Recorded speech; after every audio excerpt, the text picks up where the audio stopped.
Paid lead generation campaigns. Did you know that on Facebook you can collect email?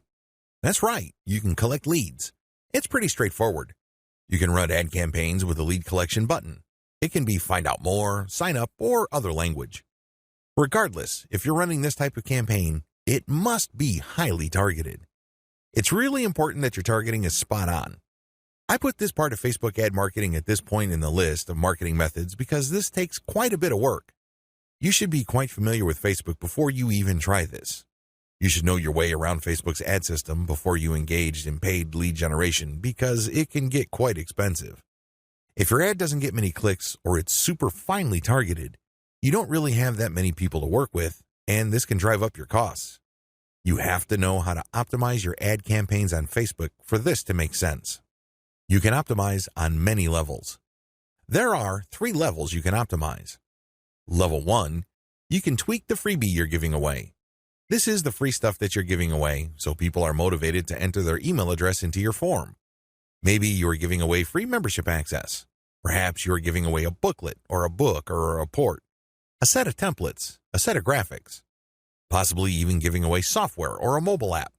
Whatever the case may be, you are giving out freebies, and you need to optimize these. What I mean by that is the freebie that you give must motivate the most people in your target audience to sign up for your mailing list. This is not easy. You cannot assume that just because you think that your booklet is awesome or is the next best thing since sliced bread, doesn't automatically mean people will agree with you. It doesn't work that way. You may have to switch from one freebie to the other until you get a high enough sign-up rate that would tell you that the freebie that you have selected is the right one. Thankfully, this is fairly easy to do with Facebook. You basically run different ads that offer different premiums. Level 2. Level 2 optimization focuses on optimizing your ad copy. As I've mentioned above, lead generation campaigns on Facebook can and do get very expensive. It seems like you're doing all this for basically a handful of emails. This is why it's really important to make sure that you run a fully optimized campaign to get the most results. How do you do this? Well, you optimize your ad copy on an elemental level. Still, I want you to get a heads up this early on regarding the amount of optimization that you would have to do. It is quite intensive. You can't leave things at a surface level. That's just not going to work. Level 3. Level 3 involves optimizing based on conversions. When people click on your Learn More or Sign Up button, they're shown a form. You're going to have to keep tweaking that form to say what it needs to say to convert as much of your traffic into list members as much as possible. This takes quite a bit of time and attention to detail. Again, you have to run these experiments while minimizing your costs. Once you find out something that works, optimize it to increase its level of conversion. Once you have picked a winner that cannot be optimized any further in terms of conversion rate improvements, that's when you scale up. That's when you pour in the dollars to reach as many people as possible to boost your mailing list sign-up. Facebook Pixel Retargeting Campaign. Facebook enables you to put their tracking pixel on your website. It will then track when people go on your site. If people end up at your shopping cart, for example, you can then run an ad reminding people about your site or reminding people about the products that they almost bought. They see these ads on Facebook. Whatever the case may be, Facebook Pixel Retargeting gives you another bite at the apple. One of the biggest problems with e-commerce is that prospective buyers abandon their shopping carts. A large chunk of these buyers simply decide at the last minute or at some point in the buying process to dump their shopping cart. They don't follow through. This is where the retargeting campaign begins.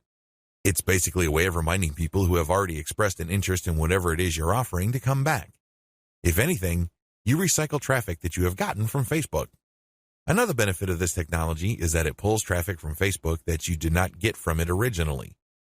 For example, if you did an independent marketing campaign completely free of Facebook, but you put a Facebook retargeting pixel on your page, when people from that independent campaign, maybe it's a forum promotion or search engine optimization or another social media platform or whatever source, go back to Facebook to check their accounts, your ad will show up. Sounds awesome, right? These are all possible through a Facebook Pixel retargeting campaign. There are 2 steps to it, and it's pretty straightforward. Install Facebook Pixel on your website. The first thing that you need to do is to install the Facebook tracking pixel on your site. To do this, you just go to Facebook's business section and look for their Pixels instructions. It's pretty straightforward. Even if you're using WordPress as your content management system, installing Facebook Pixel is a breeze. Next, you need to make sure that you drive traffic to your site. This means that you have to let traffic flow to your site for quite some time before you launch a retargeting campaign. It's not a good idea to launch a campaign as quickly as possible. You have to have enough targeting pixels installed in people's browsers for this to make sense. Otherwise, there are just not enough people to work with. Now, keep in mind that if you are in a niche that has generally low traffic levels, then you would have to conduct your campaign even though the overall traffic flow to your website is fairly low. Run ads on Facebook for retargeting. The ads that you're going to run for Facebook Pixel retargeting are going to be a bit different from the normal boosted posts or picture links that you run on Facebook. Instead, these are going to try to achieve two things. You can remind people about what they did. Maybe they wanted to buy something, but they changed their mind at the last minute. Perhaps they were reading some sort of conversion article and were about to enter their email address, but they didn't. Whatever the case may be, you're reminding them to come back to what they were doing before. The other thing that you can do with your Facebook Pixel retargeting campaign is to pull people deeper into your website. Usually, a website is composed of two parts. The first layer is the content layer, meaning you're trying to get people to know about the problem, like your particular solution, and eventually trust the solution enough so they can buy. The other part, of course, is pretty straightforward. It's all about buying. But there's a complication. A lot of people would go through the content layers, but they never make it through to the actual buying part. They never make it to your conversion page. This is where retargeting ads that pull people deeper into your website makes a lot of sense. For whatever reason, somebody reading an article on your site decides to close the window and get out of your site. You can run ads that tell them about content, but another piece of content that is related to what they were reading before. This pushes them further down the conversion funnel. Alternatively, you can run an ad that promotes your conversion page. Basically, what you're saying to the prospect is you've figured out what my website is about, and you have a clear understanding of what I have to offer. Maximizing your results from Facebook Pixel retargeting. I suggest that if you want to maximize the results you get from retargeting, promote your squeeze page. That's right. Promote the page that recruits people to your mailing list. Usually there's some sort of freebie. There's usually some sort of book or booklet that you're giving away so people can enter their email address. Whatever the case may be, push the squeeze page. Don't dump them to your sales page unless, as I have mentioned above, they actually reached your shopping cart or conversion page and changed their minds at the last minute. That's pretty much the only situation where you should retarget showing an ad that goes directly to the conversion page. Other than that, convert them to sign up for your mailing list. It's your mailing list with its many chances at gaining attention, building trust, and gaining credibility, which will actually do the heavy lifting as far as converting that prospect into an actual sale. How to optimize your Facebook ad campaigns. Follow the steps below so you don't overthink things and make bad decisions when optimizing your FB ads. Reverse engineer your competitors and come up with a standard model. If you have a personal account, find your competitors and like their pages. Before you know it, you'll start seeing ads either from your competitors themselves or from businesses that are very similar to your competitors. Pay close attention to these ads. Reverse engineer them to find the standard model for these ads. In other words, go through as many of these ads as possible and get a clear understanding of what kind of pictures, headlines, and text they use. Also, if they are mostly promoting posts, pay attention to that. Whatever the case may be, look at what they're doing and see common patterns. Focus on the most commonly used strategies because this gives you the industry standard model.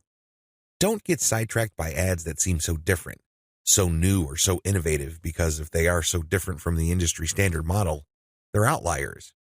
There's a high chance that those ads do not convert.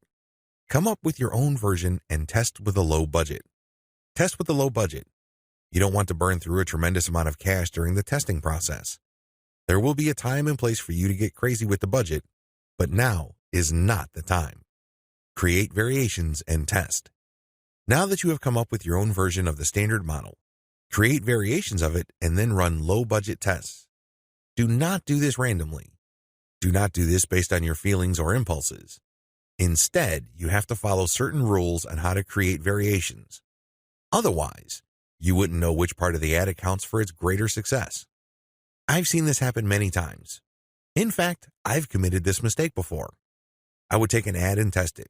I would notice that it's not getting that many clicks, so I'd change half of the ad. Maybe I change the picture and then the headline, or I would change the heading and the description.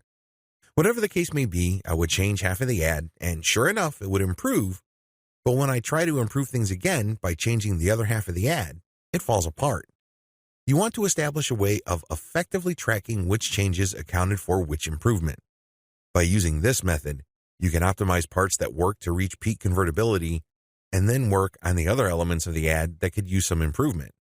However, you have to do this in a systematic way. I've described this in the section below. Pick the winner and make further variations. Now that you have made variations of the original and you ran a test, there will be at least one winner. It gets the most clicks and conversions. Make variations of it and you run the test again. Keep testing until you find the ad that delivers the best return on investment. The end of this process is pretty straightforward. You keep making variations and you keep testing on the cheap until you find an ad that delivers the best ROI. In other words, it delivers the most conversions while costing very little money. I know it sounds like a fantasy at this point, but it is doable with testing. Scale up. Increase your ad budget to your winning ad to pump a massive amount of traffic to it. You should only do this when you are dead sure that you have a winning ad on your hands. In other words, you have tested it rigorously and have optimized it to the point that it cannot improve its conversion rate any further. That's when it's ready to go big time. Make sure you optimize on an elemental level. The big problem with the ad optimization method I described above is how do you know which part of the ad to change up? How do you know which part of the ad to optimize? Wholesale variations do not work. You can't just take an ad, see that it doesn't work, replace it with a completely different ad, see that it doesn't work, and then repeat that process. Even if you're spending very little money, it still burns a tremendous amount of time, effort, and opportunities. You need to have a better way to turbocharge your results. Vary on an element-by-element basis. I would take an ad, and I would restrict my optimization to a specific element of that ad. Every ad actually has many elements. There's the graphics, the heading, the description, the link. I would start with one element, and I will come up with different versions. The most obvious part is the picture. So I'd play around with the different pictures and see which gets the most clicks. I would then come up with a variation of that picture and see if I can improve my click-through rate. Again, I'm spending very little money here. I just want to see an improvement in click-through rate for that element that I'm varying. Once I have reached a plateau and I can't improve any more on that element, I would then switch to another element. For example, if I'm running a campaign for dog food and I notice that my best performing picture after a series of variations is a picture of a chihuahua that seems to be smiling, I will keep that picture, but then I will then switch to the next element of the ad, which is the headline. I would then keep varying the headline to see if I can improve the conversion rate of that ad. Once I've reached the ceiling or a plateau for improvements in conversions due to headline changes, I then move to the description. Do you see how this works? You know that you have to vary an element if you keep picking the winning variation. You do this with small tests until the whole ad is optimized. After all elements have been optimized, scale up your ad buy. Once I've gotten an ad that converts much better than its original form, and I've gone through all the elements, now is the time to scale up. This is where I pour quite a large amount of cash into my Facebook ad campaign to boost traffic.